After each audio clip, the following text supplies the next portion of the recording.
today I lost $766 on my futures trading accounts, on my prop firms, and my Bitcoin account. I took a total of 5 trades in total across all my accounts, and we're going to break down every single trade, my analysis of this morning, and the fact that even some of the trades played out the way we wanted it to. They just never gave us a setup that we wanted. So let's first start off with Nasdaq and break down what happened this morning and what actually took place.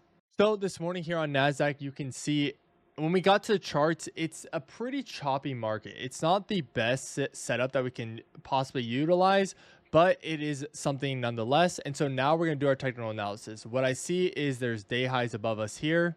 There are day lows below us here.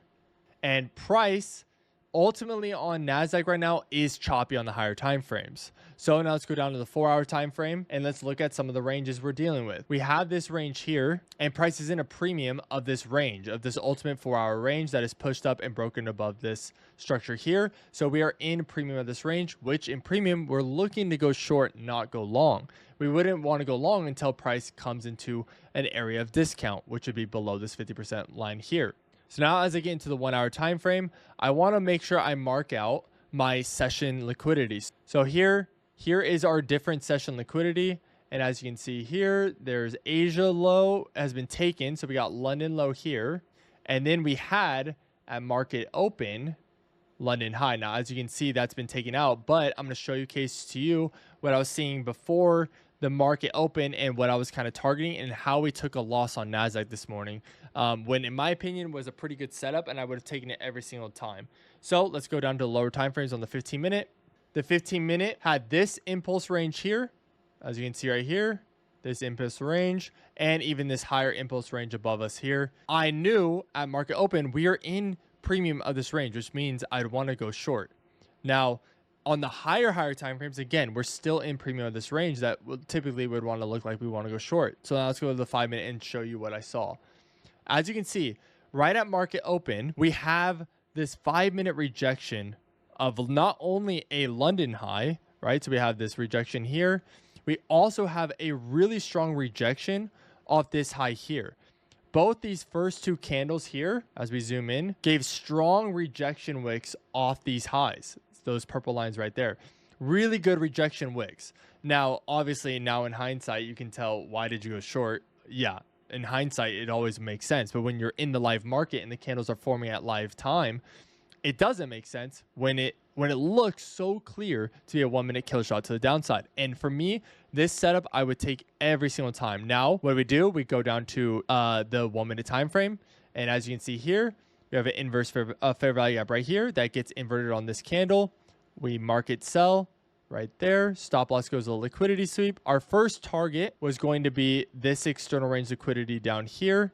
And then second target was going to be this external range liquidity. We're looking pretty good on this 5-minute candle. We're looking pretty good. And I ended up actually taking some risk off right about this high because the 5-minute candle was all the way down here, leaving a little wick above here. So I moved my stops there because I was like, if price comes all the way back up here, I don't want to be in this trade anymore. I'm not going to sit through that. So I was waiting to see if price would hit my TPs down here. I can move stops to break even. Never happened. It instead came all the way back up, stopped us out, and we took about $100 loss on that trade across all of our accounts. And I'll show you my actual P&L across all 10 of my accounts once I go over the gold trades too. So Nasdaq only gave us one opportunity this morning so far. It was a short and it did not work out. So now let's go over to gold and let's break down the 2 trades over there. And I'm bummed because gold would have turned us green for the day, but we ended up getting stopped out of break even after it hit one of our TPs. So let me show you what happened over there. At the start of market open for gold, it was looking pretty bullish. Gold was looking pretty pumped up. We have these day lows below us that price is clearly pushing through this big day fair value gap, which I was very much aware we were inside of when I went to go trade this morning. And I wanted to be aware of that. Now, clearly on the daytime frame, we look bullish. We're coming from this area of liquidity and pushing up through this fair value gap and leaving potentially a fair value gap on the day. So let's go down to the 4-hour time frame. 4-hour time frame also has this impulse range here that I was very much aware of. I was looking for shorts today on gold because gold is pretty overextended in this move up. and could come back down to test some of these fair value gaps. So I was thinking gold would be more of a short opportunity, but we wouldn't be blindsided to that bias and would be aware of if there's a long opportunity that presents itself. But as you can see, we are in this impulse range and very much in premium of this range and premium of the higher time frame range over here on gold. So now let's go to the 1 hour time frame. 1 hour time frame still has this big large range, but then you could even tighten it up and you have these ranges here. You have this range here that got tapped into discount before it ran up to a premium, and you have this range here that has not yet seen discount, and it had a little 1 hour fair value gap. So as you can come over here, we're going to mark out that 1 hour fair value gap, and we're going to start zooming in on our setups. So 15-minute time frame, again, we are in premium. The market opens on that candle right there. That's where market opens. Let's go back to the 1 hour. We need to make sure we mark out our session liquidity. I forgot to do that. So there you can see too, at market open, the only liquidity we have is London low down here and Asia low down here. So all the liquidity is clearly below us. And so I'm definitely looking for shorts here going into the market open on gold. But I wanted to make sure we wait for a proper setup. So let's see what happens here. Price at market open kind of pushes up, continues up, doesn't really hit any liquidity that I was interested in. But what I did see on the 5-minute time frame, price did have this impulse range here that was freshly created. Price had this impulse range on the 5-minute time frame and 15, and look at what that is. 15-minute time frame left a fair value gap for us to take advantage of. So I went down to the 5-minute time frame, and about at 10:30 a.m., 10:35 a.m. on gold, we see gold fail to displace this low and leave a nice rejection wick off the low, off this 5-minute low here. Price is in discount now, which means we are allowed to take longs. And I took a long here on gold as soon as price inverted this fair value gap right here, which is this is my 1-minute kill shop setup that I use every single day. We had this inversion right here. I market bought here on this candle. Stop loss goes to the low. First TP was at this high here. And as you can see, we ended up hitting TP, stops went to break even, and then we ended up getting stopped out. So gold took a dub today on the charts, but still with the loss that we took on Nasdaq, the losses still outweighed the winners. And so by the time this trade hit TP and got stopped out at break even, we still had about $76 in losses on the account. So we ended up taking this loss here on gold. Now, we did get another, which we'll mark as a check mark because it was that was a win. So the next setup we had on gold was over here. What I noticed was gold retraced all the way back up. Now, what I also noticed was gold started to consolidate and really fail to displace this high here. And as you can see, the market's still open and actually moving right now. We might actually literally be able to take a trade on here. This is the second trade we have on gold that we ended up taking today. As you can see, we have this high that was formed here on gold that then pushed down to then come up and retest this high. Now you can see here when you zoom in, there's 1, 2, 3, 4, 5 rejection candles off this high that failed to displace this high. For me, that's immediately showing me that price does not want to push up higher, but wants to go down lower and target some of this external range liquidity. So as soon as I saw these rejections, I went down to the 1-minute time frame and waited for a 1-minute inverse fair value gap. And as you can see over here, we have that 1-minute inverse fair value gap right there. We then sell this position. Stops go to the liquidity sweep all the way up at the top there, and we target 5-minute liquidity. So we go to the 5-minute time frame now, and where were our targets? Our first target on this position was this external range of liquidity on the 5-minute down here. We had to push down to then push back up. So I wanted to grab low-hanging fruit where I could grab quick TP. So I grabbed a TP there, and the next target was down here. But as you can see, once we hit that target, I'm supposed to move my stops to break even, and then it was so close to where the TP was, it ended up getting stopped out and then ended up going to our further targets, which would have put us into profit for the day. But it is what it is. This one did end green, but it didn't really offset any of the losses. So we still ended the day red after this trade. And even live right now on this, as I'm taking this video, as I'm recording this video, we did just take a trade here on this setup here, and I'll show you the setup. there's this strong 5-minute high to the left over here. We rejected it, and it's also inside when you go to the 1 hour, a higher time frame fair value gap. We have this fair value gap over here to the left, a 1 hour fair value gap in a premium of the range. I've been waiting for price to hit this key level. I thought it wasn't going to do it and just stop here and push down from there.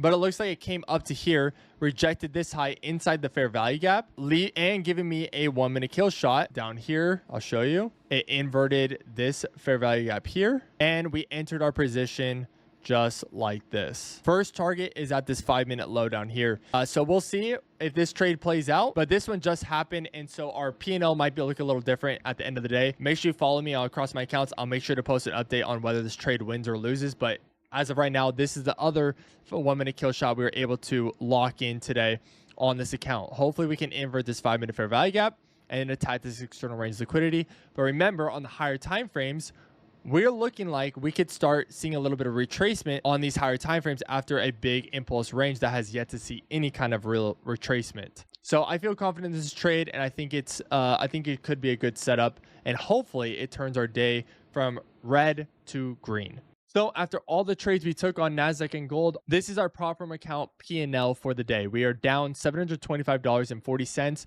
which is really only about $70 an account. So in reality, that is not too bad of a day. $70 an account we can easily bounce back from, times 10 accounts. That's really our typical win to loss is over $300. So the fact that we're only down 70, we should be okay if we're able to lock in some wins this week. Now let's break down the 2 Bitcoin trades we were able to take today and that they ended up not really playing out. And in hindsight, I think I could have probably made them better, but we still took and waited for proper setups before we took these trades. So let's look at Bitcoin. Bitcoin here on the day time frame, just like gold, looked very, very bullish and looked like it was kind of overextended and due for some retracement.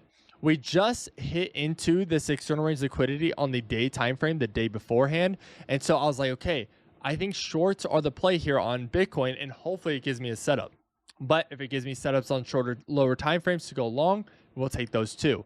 But ultimately, I was kind of wanting to go short here, which kind of was the reason why we kind of didn't really get a great position today on Bitcoin. So let's go down to the 4-hour time frame. Again, 4-hour time frame, when you look at the 4-hour, very, very bullish range here, clear range that we want to take longs down in this discount and premium and shorts in this premium. So now let's go into the 1 hour. Let's mark out some session liquidity. Let's see what session liquidity was open before the market came to us. Okay. So the only liquidity we really had open at market open was Asia low and London low. We only had 2 liquidities that we were able to take advantage of and utilize. And as you can see, still very, very bullish on the 1 hour. And we could even mark down some of these lower ranges here where price has this range where we really want to go short in this area. We really want to go short in this area here, but also maybe the 15 minutes and 5 minutes could give us a little retracement long opportunity. And so that's what I was kind of thinking going into this market. 15-minute, now let's get down to the 5-minute. That purple line is market open. So as we get into market open, right before price rejects the Asia high. So it's pre-market. I'm not allowed to trade and take trades based on pre-market. I have to wait for market open. But in hindsight, this was the setup that I was waiting for, where price then dove down to take those shorts. That's exactly what I was looking for because it rejected that Asia high. Then if you go down the 1 minute time frame, gave us inverse fair value gaps, gave us inverse fair value gaps here, and then pretty much you could have just held this short all the way down to discount of those higher time frame ranges. But it never gave it to us. The only setup we ended up getting was this rejection of this 5 minute low here. We had 2 positions here. One that tried to go long, and then it got stopped out on this blue candle. And then I saw that this blue candle again rejected this low and then pushed up even higher. And that's the long we ended up taking. And we took a small dub on this, only about a $20 to $9 win. So overall on Bitcoin, our first loss was a $50 loss. And our second trade was a $9.10 trade. So overall on Bitcoin, we are negative $41.32 today. And I don't see another trade opportunity coming during New York session, maybe Asia session, but it looks like that original setup that happened over here on Bitcoin was the setup that we should have taken. I was really hoping that this leg up would have attacked some of these 5-minute highs, which on my long was looking for, but it never ended up tapping those highs and then immediately dropped down. And that would have been hopefully my 1-minute kill shot to go short, but it never ended up attacking those highs. So we didn't get to take advantage of that.